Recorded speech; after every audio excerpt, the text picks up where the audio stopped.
Hello student, welcome to our classes. आज हम सब देखेंगे क्लास 10th के चैप्टर 15 जिसका नाम है प्रायिकता, प्रोबेबिलिटी ना। देखिए, प्रायिकता का अगर अर्थ देखा जाए तो प्रायिकता का अर्थ होता है संभावना। क्या होता है? संभावना। जब कभी भी कोई कार्य करेंगे तो कार्य के होने या न होने की संभावना बनी रहती है।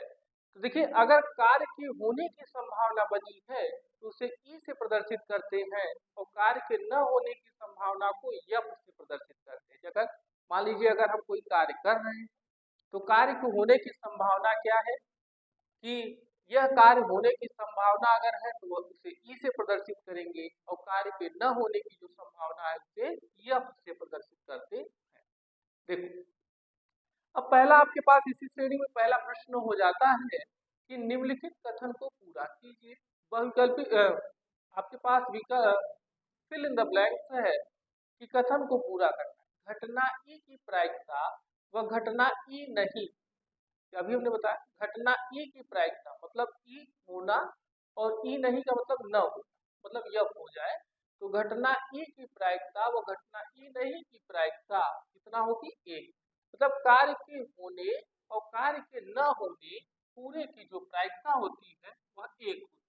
कितना होती है? एक। फिर इसी श्रेणी में दूसरा प्रश्न हम लोग देखते हैं कि उस घटना की प्रायिकता जो घटित नहीं हो सकती, जैसे कि हम कोई कार्य करें ही ना तो वहां पर प्रायिकता क्या होगी? जीरो। जैसे कि अगर हम आपको कुछ पढ़ाए ही ना तो हमारे पास या आपके पास जो या आपको आउटपुट मिल रहा है वह जीरो होगा और हमारे द्वारा जो इनपुट होगा वो भी क्या होगा? जीरो। या आपके द्वारा इनपुट जीरो, आउटपुट हमारे द्वारा भी जीरो, तो वह क्या होगा? घटना घटित ही नहीं होगी तो वहां पर क्या होगा? जीरो। ऐसी घटना असंभव घटना कहलाती है। ऐसी घटना जो होती है वह असंभव घटना कहलाती है। ऐसी घटना जो होती है वह असंभव घटना कहलाती है। फिर आता है तीसरा, उस घटना की प्रायिकता जिसका घटित होना निश्चित है। मतलब कार्य करना अगर निश्चित हो गया तो वह एक है। कितना होता है? ऐसी घटना को हम जिसे जब कार्य करना निश्चित हो गया तो ऐसी घटना को हम संभव घटना कहते हैं। क्या कहते हैं? संभव।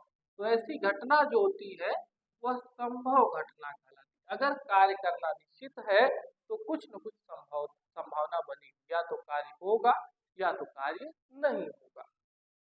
फिर किसी प्रयोग की सभी प्रारंभिक घटनाओं का योग, देखो यही चीज है, यही प्रश्न। किसी प्रयोग की सभी प्रारंभिक घटनाओं का योग कितना होता है? एक।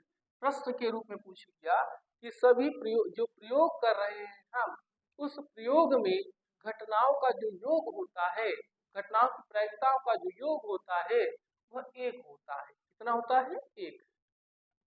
लास्ट प्रश्न इसी प्रश्न के रूप में कि किसी घटना की प्रायिकता या तो जीरो से बड़ी, देखिए जीरो से बड़ी या उसके बराबर, मतलब जीरो के बराबर हो गई घटना हुई ही नहीं, या जीरो से बड़ी मतलब कुछ न कुछ 1/2, 1/3, 2/3 कुछ भी हो सकता है, कुछ भी हो सकता है, तथा एक से छोटी होती है।